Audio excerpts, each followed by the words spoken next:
Hello and welcome back. Usman Qureshi is back from Saskatoon again. सर्दी के लंबे spell के बाद आज बहुत ज़बरदस्त मौसम यहाँ पर है. इट्स ब्राइट सनी डे और बस अब सर्दियों के चंद दिन बाकी हैं. एक हफ़्ता 2 हफ़्ता उसके बाद मौसम स्प्रिंग की तरफ जाने लग जाएगा और समर की आमद होगी. आज की वीडियो में मैं आप लोगों को एक ऑनेस्ट रिव्यू देना चाह रहा था अपना. After living for like 7-8 months in Canada in Saskatoon. तो दोस्त यार वो ये पूछते हैं कि क्या सूरत हाल है यहाँ कनाडा में और जॉब्स की, इमिग्रेशन की और as a country what's the situation और लोग कैसे हैं यहाँ के. तो मैंने कहा एक ऑनेस्ट रिव्यू आप लोगों के लिए मैं आप लोगों के साथ शेयर करूँ. बहुत सारी चेंजेस इमिग्रेशन के हवाले से यहाँ पर आ रही हैं. गवर्नमेंट ऑफ कनाडा ने रिसेंटली भी बहुत सारी चेंजेस किए हैं. इनको यस एक तरफ से गवर्नमेंट का ये व्यू है कि उनको यहाँ पे इमिग्रेंट्स चाहिए, बट साथ ही प्रोविंशियल गवर्नमेंट्स और लोकल प्रेशर ग्रुप्स जो होते हैं उनकी डिमांड ये है कि आप इतने लोगों को बुला तो रहे हैं बट यहाँ पर मुख्तलिफ़ किस्म के क्राइसिस चल रहे हैं. मसलन हाउसिंग क्राइसिस है, जॉब क्राइसिस है और इन्फ्लेशन ज़ाहिर है वो कोविड के बाद से और फिर रिसेशन भी एक किस्म का स्टार्ट हुआ है पूरी दुनिया में. उसका इम्पैक्ट यहाँ पर भी लोगों को आ रहा है. तो उससे बहुत सारी चेंजेस बहुत सारे सेक्टर्स में हो रही है. तो मैं एक चीज़ जो आप लोगों के साथ शेयर करना चाहूँगा कि यहाँ पर as a country no doubt it's one of the beautiful countries जहाँ पर लोग बहुत अच्छे हैं, बहुत वेलकमिंग हैं. बट जो चैलेंजेस दुनिया के साथ चल रहे हैं वही चैलेंजेस कनाडा के साथ भी चल रहे हैं. इन्फ्लेशन के हवाले से, इकॉनमी के हवाले से, पॉलिटिक्स के हवाले से. तो वो मुझे 6-8 months में फ़ील हुआ कि ये चैलेंजेस डेवलप्ड कंट्रीज़ के लिए भी हैं. पिछले कई मंथ्स में मेरे बहुत सारे दोस्त यारों से मुलाकात हुई यहाँ पर जो एज ए स्टूडेंट आए हुए हैं या जो एज ए इमिग्रेंट आए हुए हैं और जो as a permanent residents recently आए हैं. तकरीबन सारों की कहानी मोर लेस सिमिलर थी, क्योंकि जब भी आप किसी नए मुल्क में आते हैं या वहाँ पर सेटल होने की कोशिश करते हैं तो आपकी उम्मीदें तो बहुत ज़्यादा होती हैं, एक्सपेक्टेशन, बट जो ग्राउंड रियलिटीज़ होती हैं वो ज़ाहिर है हर मुल्क में डिफरेंट होती हैं. ऐसा नहीं होता कि आप जाते ही किसी मुल्क में जाएंगे और वहाँ पर फ़ौरन ही आपकी एक्सेप्टेंस क्रिएट हो जाएगी और फ़ौरन ही आप सेटल इन हो जाएंगे. ज़्यादातर जो लोगों के साथ चैलेंजेस आए वो उनमें से सबसे टॉप जो था वो हाउसिंग चैलेंज था. और जो अभी भी मैं देख रहा हूँ कि नए जितने भी लोग आ रहे हैं उनको जो चैलेंजेस हो रहे हैं वो जॉब के हवाले से हैं. ये शहर छोटा शहर है सस्केटून, इतनी ज़्यादा आबादी नहीं है तो यहाँ पर इतनी ज़्यादा जॉब अपॉर्चुनिटीज़ नहीं है. ऐसा भी नहीं है कि जॉब अपॉर्चुनिटीज़ नहीं हैं सही job opportunities, but again different skill set के जब लोग आते हैं डिफरेंट एक्सपेक्टेशंस के साथ तो उनको मुख्तलिफ़ किस्म की चैलेंजेस का सामना करना पड़ता है.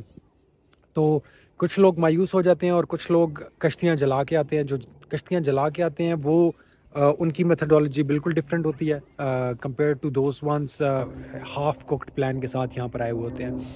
तो बट मोर लेस जो दो चैलेंजेस यहाँ पर मोस्टली अभी भी लोगों को आ रहे हैं वो हाउसिंग का है और वो जॉब्स का है. परमानेंट जॉब्स एज सच मिलती नहीं है, आपको शिफ्ट्स पे जाना पड़ता है, दो तीन डिफरेंट किस्म की जॉब्स करनी पड़ती हैं. और जो सूरत हाल है कनाडा में वो इन्फ्लेशन के हवाले से इतनी टफ़ हुई है कि लोगों के सर्वाइवल के लिए बहुत मुश्किल हो रही है. जो चीज़ें अच्छी हैं कनाडा के बारे में उस चीज़ का भी मैंने एक्सपीरियंस किया फ़र्स्ट हैंड.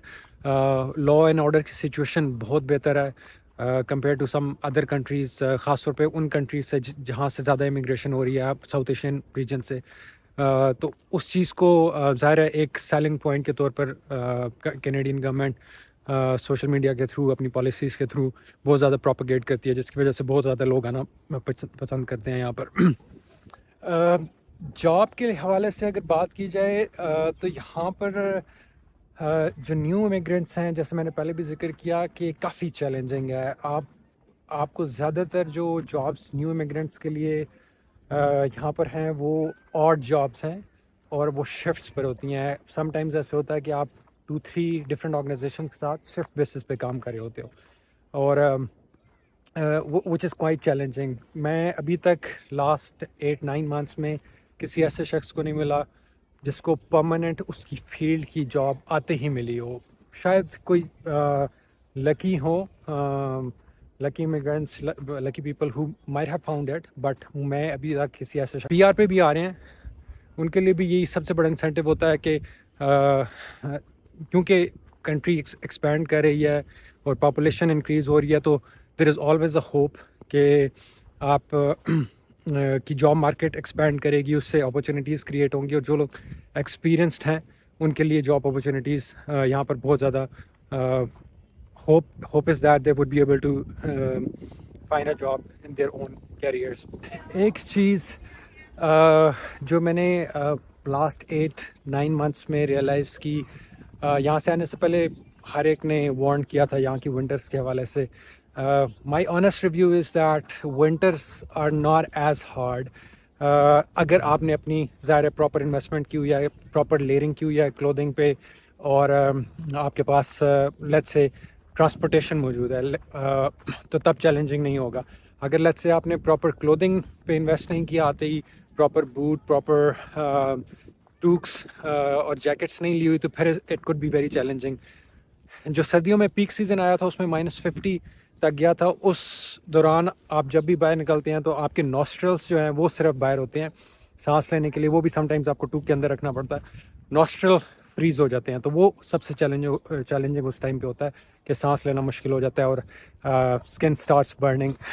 اور ایک چیز جو گورنمنٹ کی طرف سے بہت اچھی کی گئی ہے کہ یہاں پر آپ جب بھی لیگل ڈاکیومنٹ کے ساتھ لینڈ کرتے ہیں تو آپ کے بچوں کے لیے پڑھائی بڑی آسان ہے. جس بھی جگہ پر آپ لیٹس سے اپنی اکوموڈیشن ڈیسائیڈ کرتے ہیں جس بھی لوکیلٹی میں, تو اس کے سب سے قریب جو بھی اسکول ہوتا ہے وہ آٹومیٹیکلی بچے وہاں پر رجسٹر ہو جاتے ہیں. آپ just need to go to the ministry, وہاں پر انہوں نے 1 ونڈو آپریشن ایک بنایا ہوا ہے. جو بھی نیو امیگرینٹس آ رہے ہیں وہ جہاں کے اپنے ڈاکیومنٹ سبمٹ کراتے ہیں, اور وہ وہاں پر ہی بیٹھے ہوئے آپ کو اسکول اسائن کر دیتے ہیں, اور آٹومیٹکلی اسکول کو انٹیمیشن چلی جاتی ہے کہ یہ یہاں پر نئے ہیں اور بچے اسکول میں آ رہے ہوں گے, اور پھر بس بھی آپ کو اسائن ہو جاتی ہے اور آپ کے بچے اسکول جانا اسٹارٹ کرتے ہیں. ایک کنسرن جو ظاہر ہے پاکستانیوں کو اور ایم شور باقی لوگوں کو بھی ہوتا ہوگا جو ساؤتھ ایشین ریجن سے آ رہے ہیں کہ بچوں کی پڑھائی کیسی ہو رہی ہے, کیا بچوں کا جو اپنی ویلیوز ہیں وہ زیادہ امپیکٹ تو نہیں ہوتی. تو اس میں ایک پازیٹیو چیز مجھے جو نظر آئی, جیسے جن اسکول میں جا چکا ہوں وہاں پر ہر قسم کے فیتھ کے لیے مجھے فلیکسیبلٹی نظر آئی. لیٹس سے اگر بچوں نے نماز پڑھنی ہے یا بچوں نے روزہ رکھنا ہے تو وہ ٹیچرز اناؤنس کرتے ہیں. لیٹس سے کچھ بچے حلال کھانا چاہتے ہیں اور پیرنٹس ظاہر ہے جو ان کو بتاتے ہیں, تو یہ جن سکولز میں لنچز پرووائڈ کیے جاتے ہیں وہاں پر صبح سویرے اناؤنس ہوتا ہے کہ کون سے بچے حلال لنچ لیں گے اور کون سے بچے نارمل لنچ لیں گے. تو وہاں پر یہ پروویژن بھی دی گئی ہے. اور ایک چیز کا احساس جو آپ کو سب سے زیادہ ہوتا ہے وہ آپ کی سوشل لائف ہے. ظاہر ہے آپ جب فیملیز کو, دوستوں کو اور ایسی جگہ سے چھوڑ کے آ رہے ہوتے ہیں اور ایسی جگہ پر آ رہے ہوتے ہیں جہاں آپ کو کوئی جانے والا نہیں ہے, تو وہ ایک احساس ہوتا ہے کہ اگر لیٹس سے آپ اپنی اسٹرگل سے گزر رہے ہیں, آپ جاب ڈھونڈنے کی کوشش کر رہے ہیں یا اپنی پڑھائی صرف کر رہے ہیں, تو اتنی جلدی آپ کی سوشل لائف یہاں پر ڈیولپ نہیں ہوتی. اور ونٹرس کے تھرو اگر لیٹس سے جو لوگ اکیلے آئے ہوئے ہیں اور آپ سین دیٹ وہ کافی سفر کرتے ہیں, ان کو ڈپریشن بھی ہوتا ہے, انگزائٹی کے ایک فیز سے بھی گزرتے ہیں, تو it's very important you stay connected during that period. Winters کے دوران آپ آؤٹنگ کریں, آپ ڈائن آؤٹ کریں اگر افورڈیبل ہے, یا کہیں گیدرنگس پہ جائیں یا جہاں بھی ایونٹس ہو رہے ہوں, so that you don't dip into that phase of depression or anxiety. یہ باقی بہت ساری چیزیں ہیں جو ظاہر ڈفرینٹ ایکسپیرینسز ہوتے ہیں, بٹ یہ ہے کہ یہاں پر بہت سارے لوکل گروپس بھی ہیں مختلف کمیونٹیز کے جو آپ کو سپورٹ کرنے کی کوشش کرتے ہیں, گائیڈنس دینے کی کوشش کرتے ہیں, ان سے کنیکٹ رہ کے بھی آپ بہت کچھ سیکھ سکتے ہیں. تو یہ ایک شارٹ سا ریویو تھا میرا کینیڈا میں آفٹر اسپینڈنگ لائک 8-9 months. تو جو بھی لوگ آنا چاہ رہے ہیں وہ سسکچون کے حوالے سے یا امیگریشن یا ادر امیگریشن اسٹریمس کے حوالے سے کوئی کویشچن پوچھنا چاہیں تو وہ پوچھ سکتے ہیں, اور I'll try making more videos on any of those topics. Until next time, Allah Hafiz.